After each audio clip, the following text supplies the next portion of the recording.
Welcome to the Ernie Chambers Show.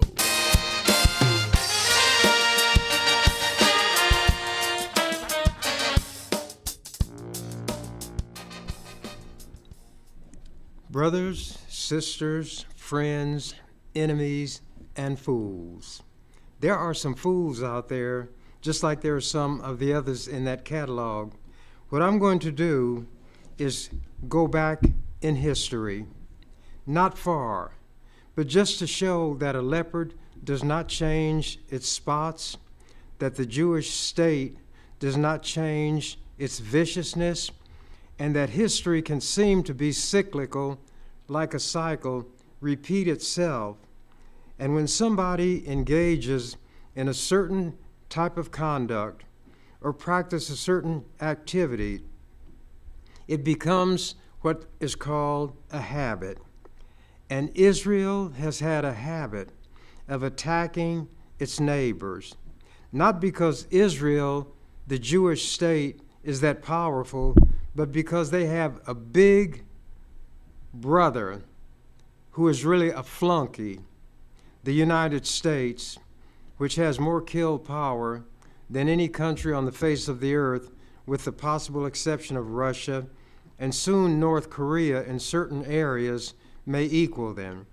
But those three countries, either one, two of them, or all of them together, could unleash a firestorm, a nuclear cloud, radioactivity that theoretically could lead to the eradication of human beings.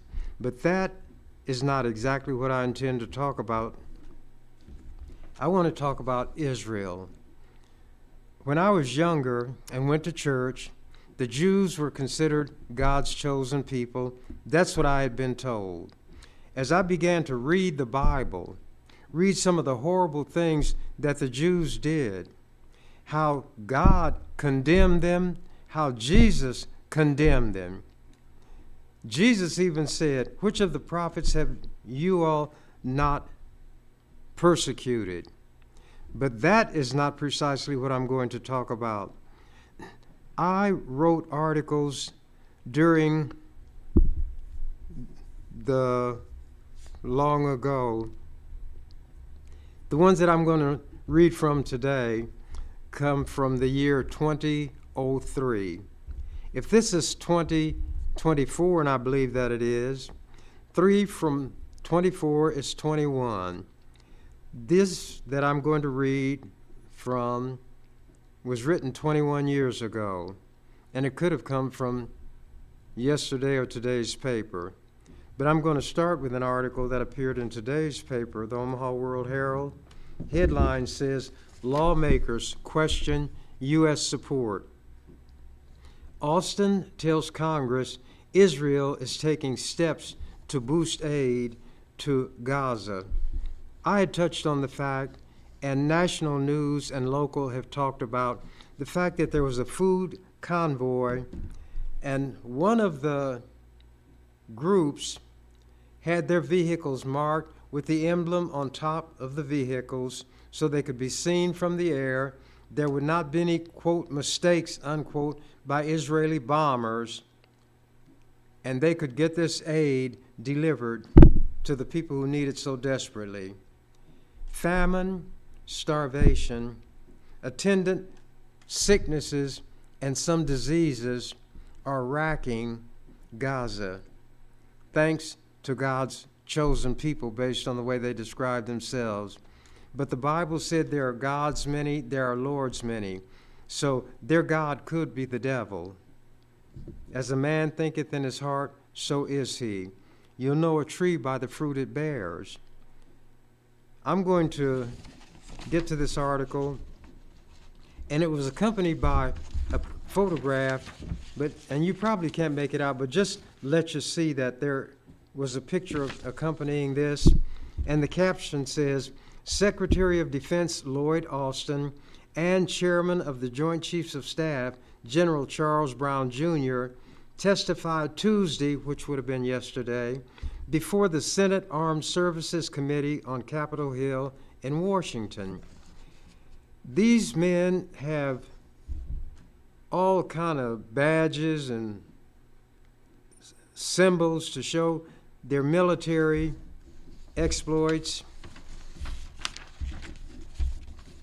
but there were some questions. Austin tells Congress Israel is taking steps to boost aid to Gaza. This is from an Associated Press release, which the World Herald printed. Washington. Defense Secretary Lloyd Austin told the Congress Tuesday that pressure on Israel to improve the flow of humanitarian aid into Gaza appears to be working, but he said more must be done, and it remains to be seen if the improvement will continue. Quote, "It clearly had an effect. We have seen changes in behavior, and we have seen more humanitarian assistance being pushed into Gaza," unquote, Austin said in a Senate Armed Services Committee hearing. Quote, "Hopefully that trend will continue," unquote. All America has to do is tell Israel what to do, and it will be done. But when you slide away from what you ought to do, the one that you're dealing with will see you as a slip and a slider and will take as much leeway as you give. Continuing, protesters interrupted the session several times by shouting at Austin to stop sending weapons to Israel. Quote, "Stop the genocide," unquote, they said, as they lifted their hands, stained in red, in the air. A number of senators also decried the civilian casualties, saying the administration needs to do more to press Israel to protect the Gaza Strip's population of 2.3 million people. Many are not just hungry. They're facing starvation, and famine is waiting in the wings. Austin said he spoke with his Israeli counterpart, Defense Minister Yoav Gallant, on Monday, and that he repeated U.S. insistence that Israel must move civilians out of combat zones in Gaza and properly care for them. There shouldn't be any combat zones in Gaza. When you have over 3 million people in that small amount of land, there's no way that you can drop 2,000-pound bombs, use artillery, tank fire without killing civilians, because civilians are everywhere. It would be like this represents Gaza, and the people from this area where the attack started continued to move in this direction until they're all clustered down here. And when bombs are dropped and this heavy artillery is used, there is no way that anything can happen other than the killing of large numbers of civilians. The Jews know it, and they intend to do it. That which is foreseeable under the law is intended. Israel intends to kill civilians. Not only did they learn well from the Nazis, they are excelling what the Nazis did. Austin and Joint Chiefs Chairman General Charles Brown Jr. testified on Capitol Hill about the Pentagon's $850 billion budget for 2025.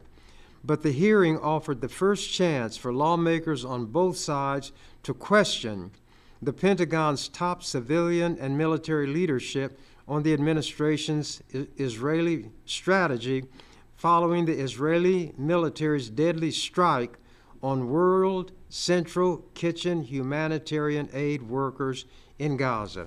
And they knew what they were doing. There were, I think, about 7 vehicles.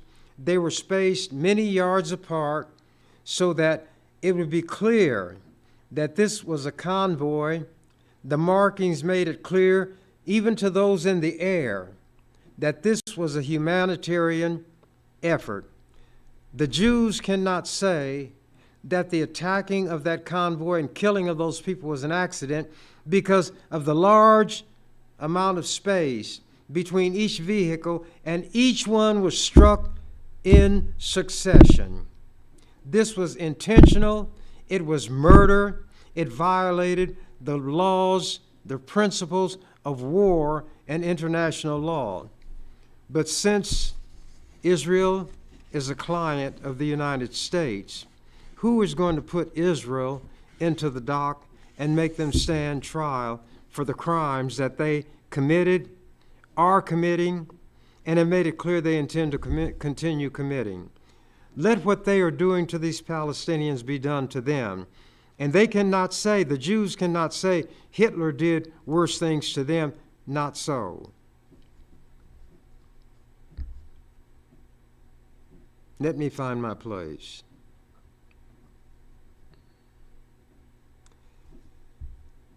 But the hearing offered the first chance for lawmakers on both sides to question the Pentagon's top civilian and military leadership on the administration's Israel strategy following the Israeli military's deadly strike on World Central Kitchen humanitarian aid workers in Gaza.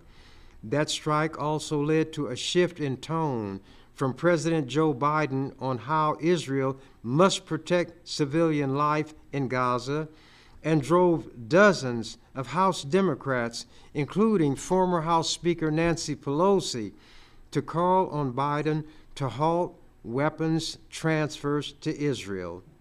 Half the population of Gaza is starving and on the brink of famine due to Israel's blockades.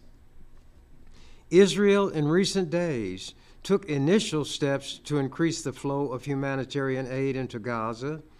In a call Friday, Biden told Israeli Prime Minister Benjamin Netanyahu that future U.S. support for the war in Gaza depends on Israel taking more action to protect civilians and aid workers. Bull. There doesn't need to be a war in Gaza. There is not a war. There is a massacre. Netanyahu knows that Bush, they all run together in my mind, knows that Biden is a paper tiger. His bark, which is roo, roo, roo, is worse than his bite because he has no teeth. And Biden has said he'll continue sending these bombs, the missiles, the artillery to Israel, and the only thing they're going to be used for is to kill Palestinians. This is like something that may never have been witnessed in history on this scale. And it's under the auspices of what is supposed to be the most enlightened country on the face of the earth. And if America fits that description, or that description fits America, the earth and its people are in awfully bad shape. At the hearing, Austin also said the military is moving ahead with plans to build a pier off the Gaza coast to increase the delivery of humanitarian aid. Here is the big United States, and they've got to get Israel's permission to do anything. And now Israel is about to pull the trigger, perhaps on the beginning of a world war, by attacking a consulate where they knew Iranian diplomats would be, and there were some deaths. So Israel is provoking something because they know that they pop their finger and the boot-licking United States will come running. This is from an article that I put in the Omaha Star 21 years ago. March 27th, 2003. US/UK/Israel Axis International Outlawry. UK stands for United Kingdom, Britain, England, Scotland, Ireland, and all the other little things that are part of it. Under Bush unilateralism, the world is less safe, personal security is less, confidence in the future is less. Outlawry is defiance of the law. In this case, the US/UK/Israel axis is in defiance of the UN Charter and international law. By spitting in the face of the international community pursuant to its national security strategy, unilateralism, the United States isolates and brands itself a rogue nation. For example, Defense Secretary Donald Rumsfeld personifies U.S. arrogance and nose-thumbing by insulting France and Germany dismissively as old Europe, for refusing to mindlessly obey U.S. dictates to behave as stupidly as George Bush and the claque of racist white men and Zionist Jews surrounding him. NATO and the UN have been contemptuously dismissed as irrelevant for the same reason. When the UN goes along with U.S. wishes, it is the world's greatest organization whose integrity commands respect. However, when the UN Security Council, mindful of the UN Charter, international law, and the interests of their respective nations, disagrees with the U.S. American officials, angrily then holler, the UN is irrelevant. The casualties so far of U.S. unilateralism are Iraq, the UN, United States, Europe relations, Arab regimes cooperating with the Axis. An expected outgrowth is the destabilization of the world and the unleashing of intensified terrorist activity around the globe. The rage, indignation, and contempt spawned by the murderous, cowardly, criminal aggression of the U.S.-UK-Israeli axis against the people of bleeding Iraq, whom Bushites hypocritically intone have suffered enough under Saddam Hussein. They are so intense, I scarcely trust myself to write rationally about it. Listening to the ongoing U.S. propaganda line echoed by the subservient U.S. media relative to the purported justification of the illegal aggression serves only to make matters worse. Clearly, the U.S. is a rogue, killer nation, thumbing its nose at international law and the world community. Notwithstanding Bush's preposterous claim that the invasion, and this is about Iraq, that night they attacked Iraq with the bombers.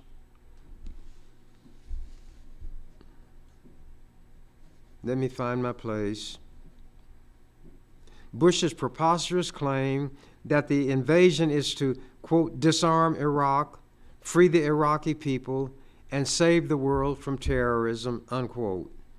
Liar, liar, pants on fire.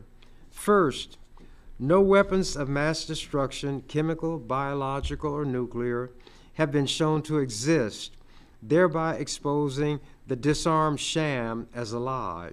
Second, even the CIA has found no evidence that Iraq has been trained, has bred, trained, or exported terrorists. So, the terrorism lie is run to earth. No legitimate U.S. national interests are advanced by the invasion and conquest of Iraq. What then is the driving motivation behind the illegal aggression against Iraq? It is hydra-headed, meaning several heads. Hydra was that kind of monster from Greek mythology. Number one, the Bush family's personal vendetta against Saddam Hussein. He supposedly said somebody ought to kill Bush's father, and that caused the family to hate Saddam Hussein, and for that he and the Iraqi people had to suffer. Two, the lust of Bush's cronies for Iraq's oil. Three, bowing to Israel's demand for a U.S. military foothold in Iraq from which to attack Israel's designated enemies in the Middle East, and 4, unilateral adventurism and imperialistic aggression. Unremitting nighttime aerial bombardments. If you watched television at that time, the screen would be dark, you'd hear the planes roar, then you see all this fiery appearance along the horizon. That was the shock and awe. Unremitting nighttime aerial bombardments and missile attacks that are intended to and do sow terror among the Iraqi populace are not the behavior of, quote, liberators, unquote. Thousands of bombs and missiles with accompanying horrendous explosions, terrifying concussive effects, resulting fires, fumes, smoke, and fouling and contamination of the atmosphere can hardly be deemed liberation.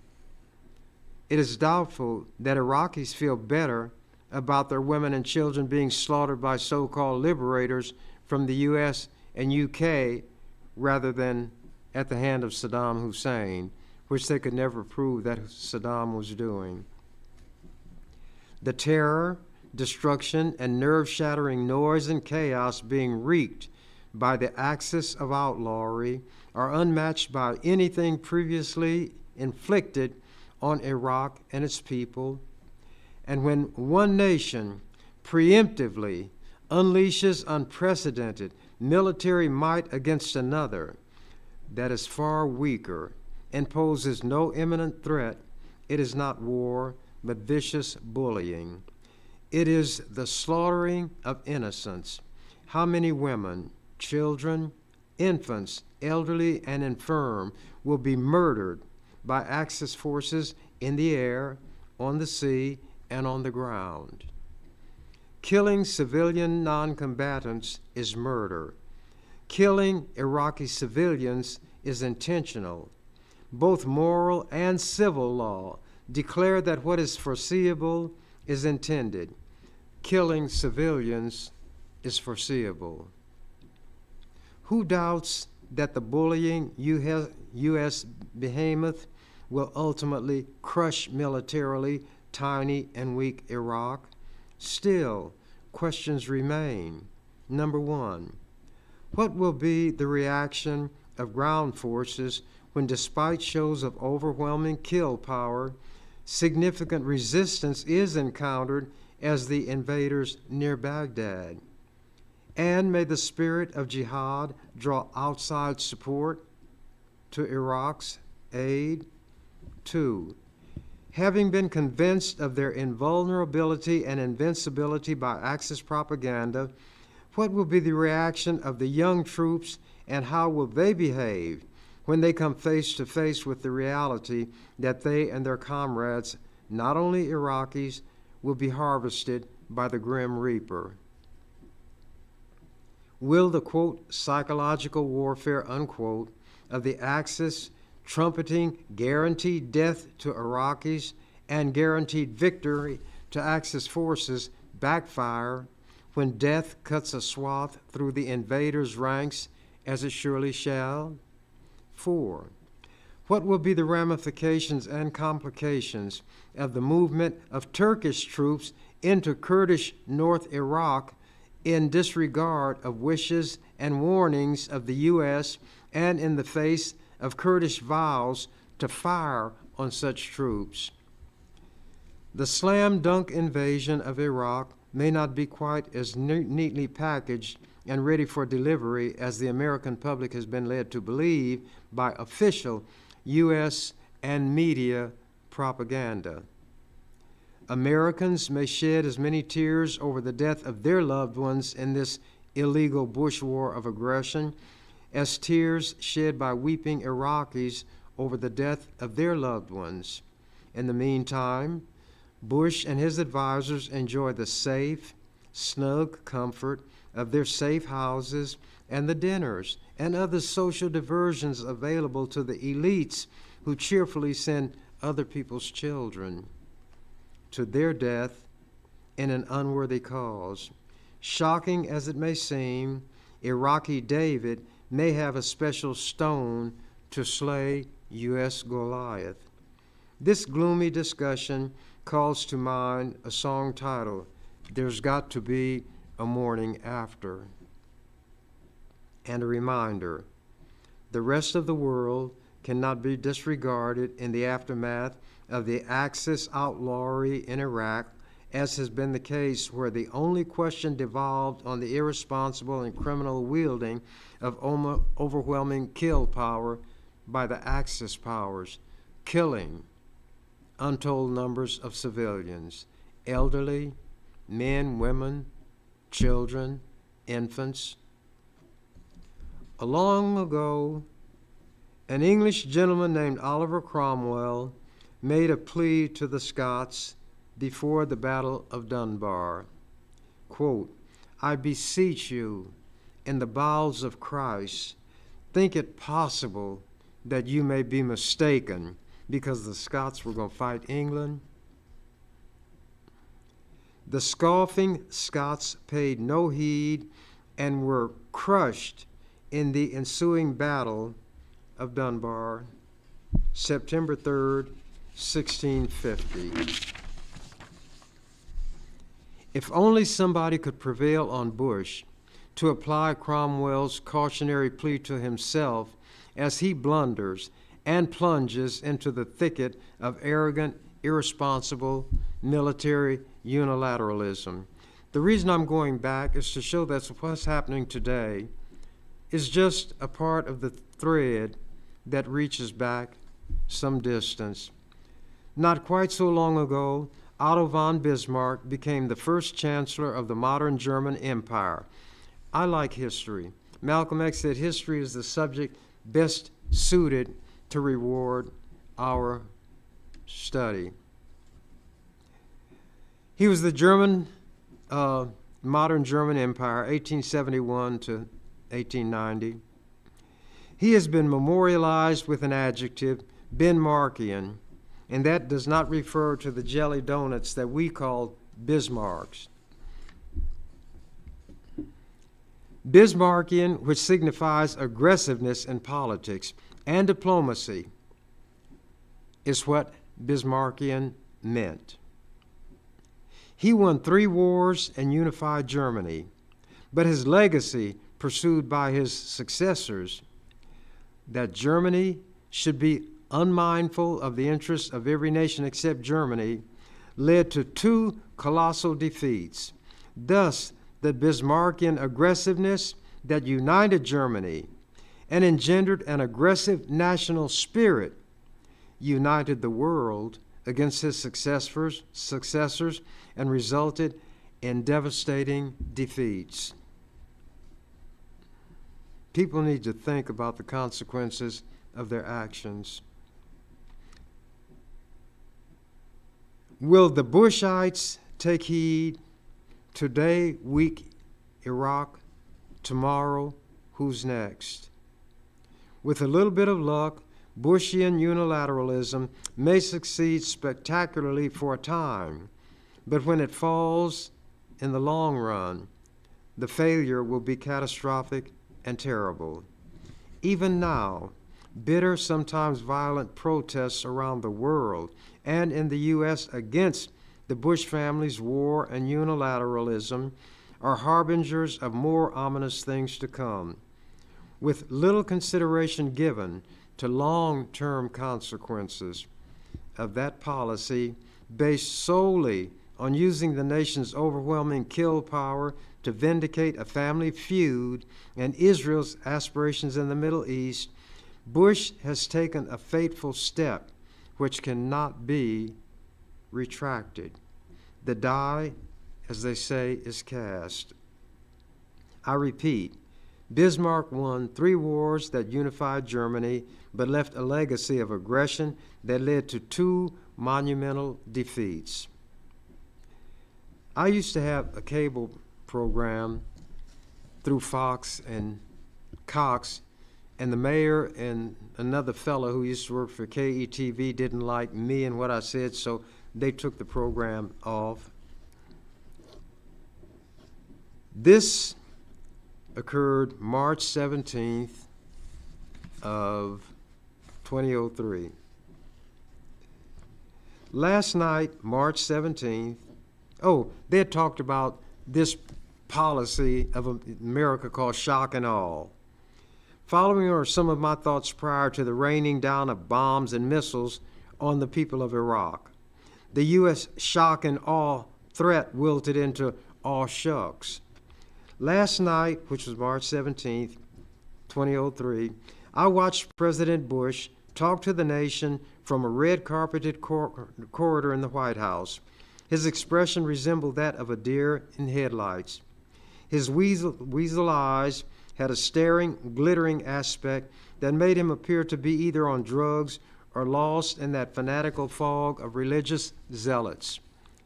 He has said God talks to him and tells him what to do. Such a delusion creates a dangerous, deadly combination when joined to U.S. kill power. Bush billed his speech, quote, the moment of truth. Instead, it was a quarter of an hour of platitudes, mental mush, foolish fanaticism, and nonsense that a speechwriter put together to cast Bush in the role of a messiah, a savior.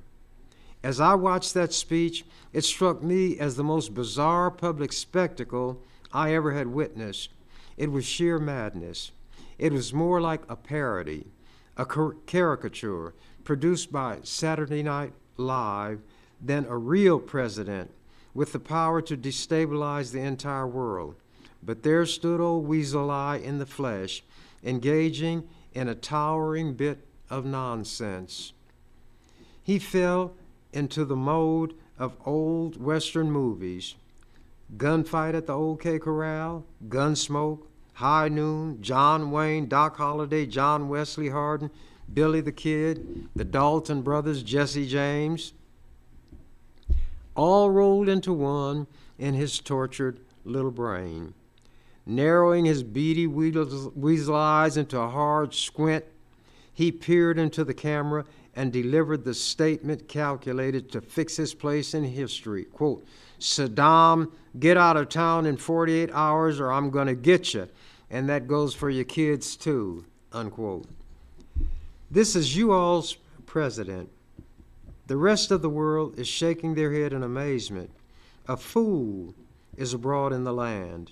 The U.S. is in the hands of a buffoonish madman.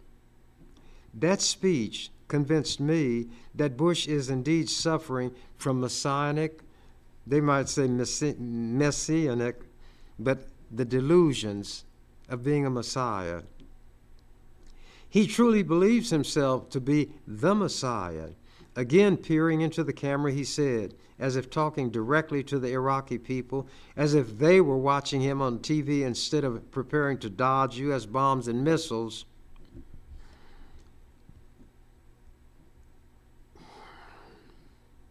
your suffering is at an end. Your deliverance is at hand, unquote. So Jesus-like, in the part of his vacant mind that may be operational, he probably saw himself wrapped in a robe like Jesus, wore sporting sandals, and saving the world while bringing death, carnage, and destruction. Messiah Bush will intone, quote, America is here to save you from a tyrant. Be of good cheer. Am I supposed to say I approve of everything America does because I live on the same continent on which they live? Just because they're called Americans, am I supposed to approve of and support everything they do? That is insane. America is the nation of sheep. Whatever Bush decides in his disordered mind to do, America will fall in line behind him and go along. Well, I am not a sheep. American troops slaughtering innocents in Iraq commit murder, a crime against humanity. Why are they doing it?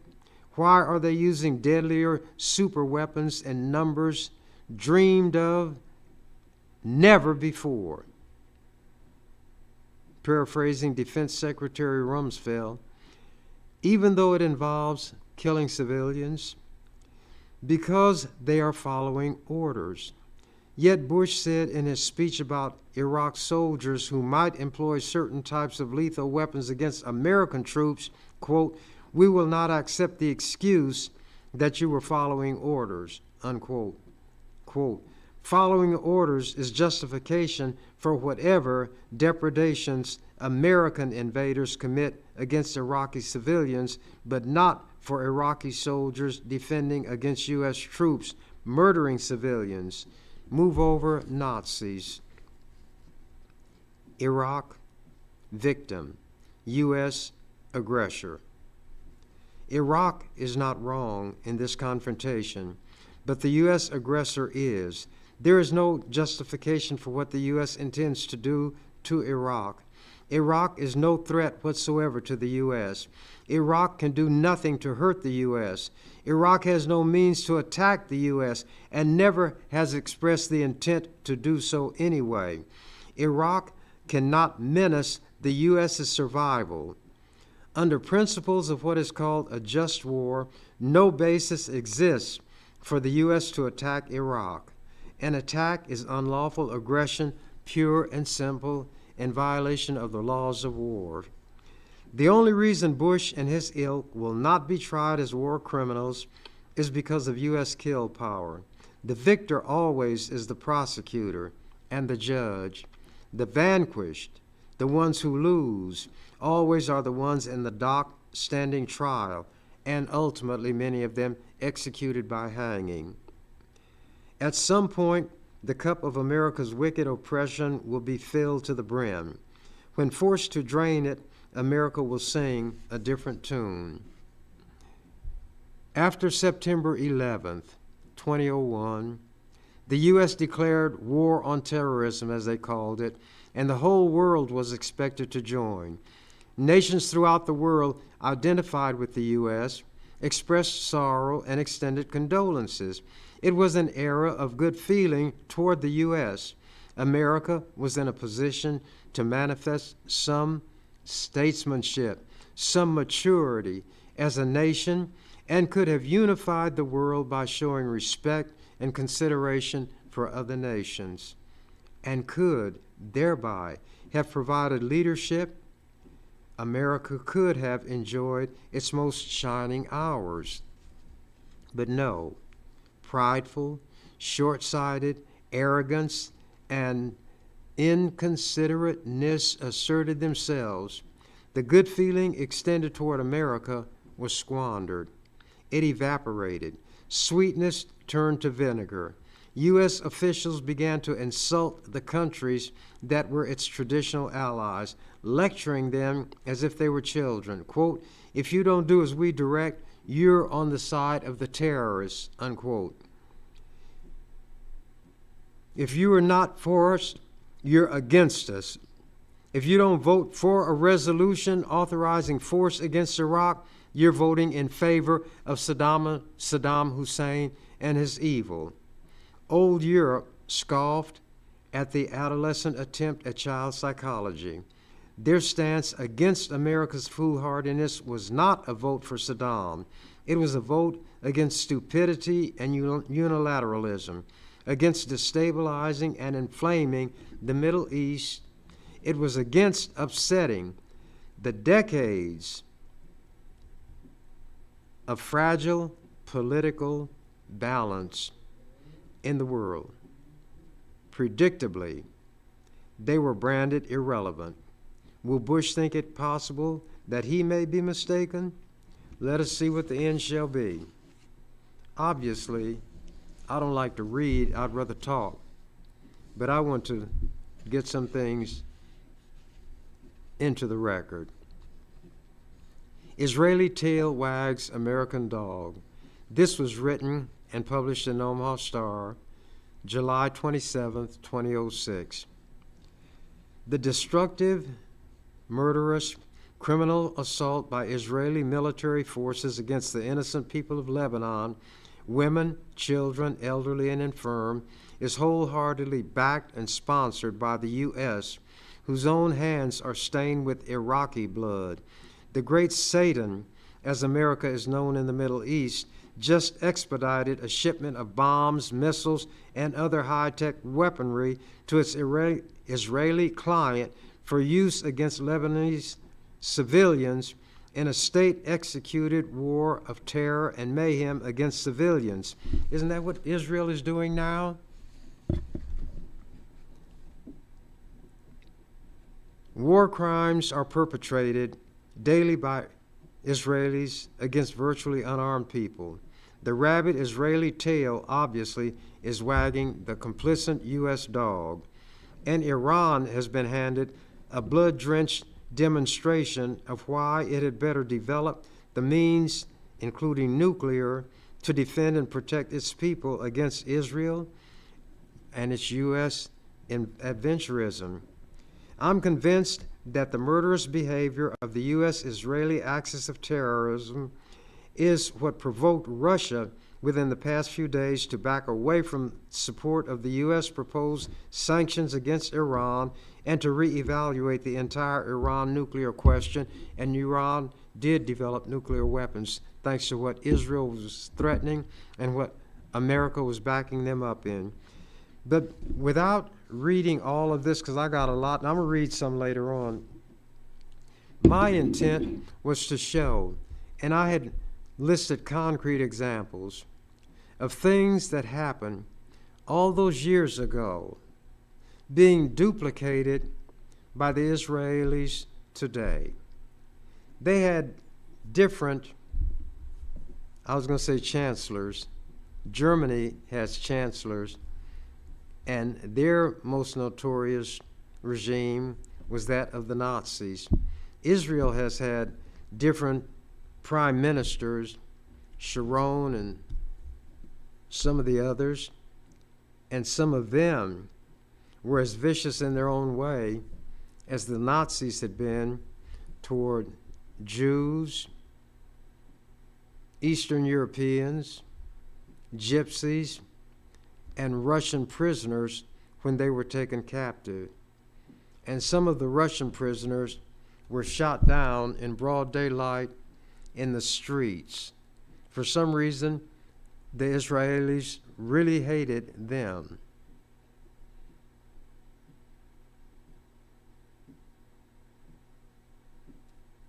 You thought I made a mistake, didn't you? The Nazis had the Russian prisoners and shot them down in front of the German populace, and other things were done by Hitler which made it impossible for the German populace to say, when the Nazi regime was obliterated, that they didn't know what was going on. They didn't know there were concentration camps. They did not know that there were extermination camps. They didn't know that that stench that rose from these giant, I call them incinerators, were caused by the burning of human flesh. People who watch evil being done to others and don't take a stand against it, even by speaking against it, will find all kind of rationalizations that will enable them to say, I didn't know what was going on. When they saw the Germans transporting truckloads and train loads of Jews somewhere, and the Jews never came back, and what were called rumors were flying everywhere, and survivors of Jewish families who managed not to be home when everybody else was taken, and they had gotten information about what was happening and were trying to spread the word. There were people who still said, we don't know. We didn't know. And when the Germans made anybody who was Jewish take a 6-pointed star, a Star of David, put the letter J on it and wear it prominently, the German people didn't know what that was about. And when this old man was talking to this little boy, and a car went by and it had curtains over the windows, the little boy said, "Who's in that car?" And the old man said, "A man is in that car who said he talked to a person who saw and talked to Hitler." It was almost as though Hitler didn't exist. There was a point that I'm unable to make by reading this, by saying what I'm saying, no matter what, because people have their minds made up on what direction they're going to go. The point is that we should not sit by and watch other people mistreated and abused when we can say something, when we can do something to prevent it. If white people see rogue cops messing over black people, poor people, Latinos, they should say something. I read an article about this Latina woman who had a $10 million bond put on her because they said she provoked a fight between two men, and her bond was several hundred times the bond of the man who actually committed the killing during the fight. Nobody talked to me about it. Nobody asked me to do anything, but my sense of outrage was such that I filed a complaint against the judge who set that bond, insisted that it be lowered, and they did lower it. Not miraculously. When you're learning something, they say learn the ABCs. I reverse that to the CBAs. If you have an idea that's worthwhile, conceive it, C. Believe it, B. Achieve it. That's CBA rather than ABC. And all things come to an end. And my time here today is coming to an end. I must acknowledge that I did not get into the items I wanted to read. As I was reading, my mind was racing to other things that I would rather say, but I had promised to read. And as Abraham Lincoln said, the promise being made must be kept. Some people watching may rather have had me talk, explain, give my arguments than read from articles that were written. But the purpose of that was to show that what the Jewish state is doing now, they had done decades ago. They had done it down through the years to their neighbors, thanks to the backing of the great Satan, the United States. Israel couldn't do this on its own.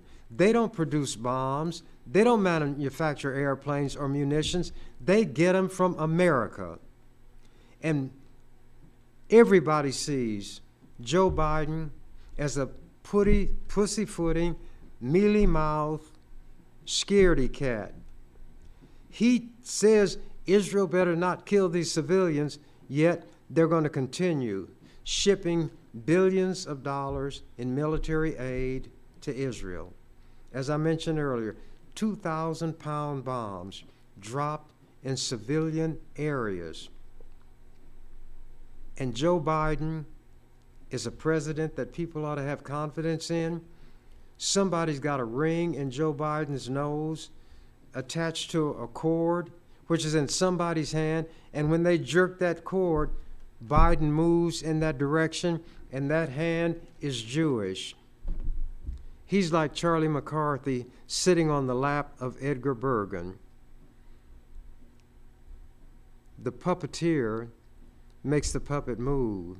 The ventriloquist is the one who speaks. The puppet, the dummy, the mouth moves, but the words are those of the ventriloquist. Israel is the ventriloquist. They allow Biden to say whatever he wants to say. But then when they tell him, when Biden tells Netanyahu, you better not do this, Netanyahu shakes her finger and says, you better remember who you're talking to. So you tone that down. But whatever you do, don't make the threat to withhold aid of a military nature.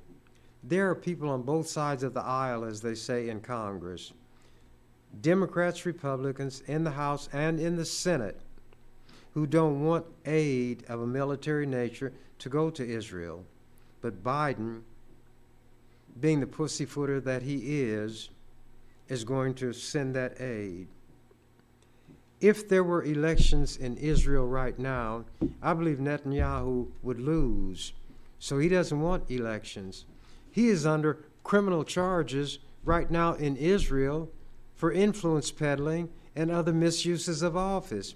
This so-called war, which is really a slaughter, is a God-sent, a Jehovah-sent rescue for him. He wants to keep the killing going to divert attention from what he has done. If elections occurred, I say again, he would lose. Israelis are conducting demonstrations. Tens of thousands of people, it looks like, are in the streets. There are Israeli hostages that are claimed to be in the hands of Hamas.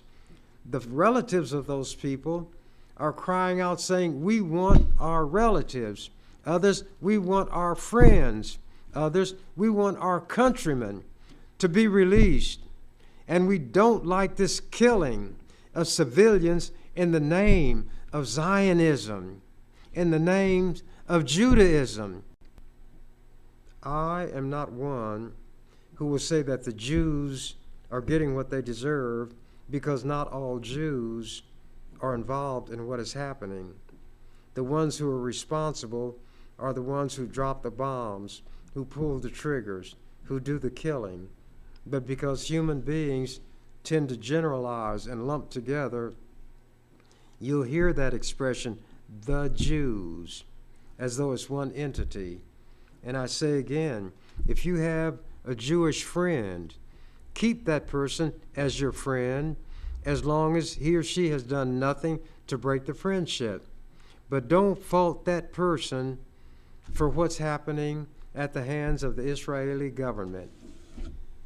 That person may be more opposed to it than some people in this country because they know it is a reflection on them and everything they believe in. And they wish that such a thing were not so. I don't know how much time I may have, but I'm going to presume that I've said enough, and a wise man knows when the time has come to maintain silence. So with that, I'll say au revoir. You've been watching The Ernie Chambers Show. If you'd like to leave suggestions, email us at ewcfacts@gmail.com. That's ewcfacts@gmail.com. This is an EWC Communications production.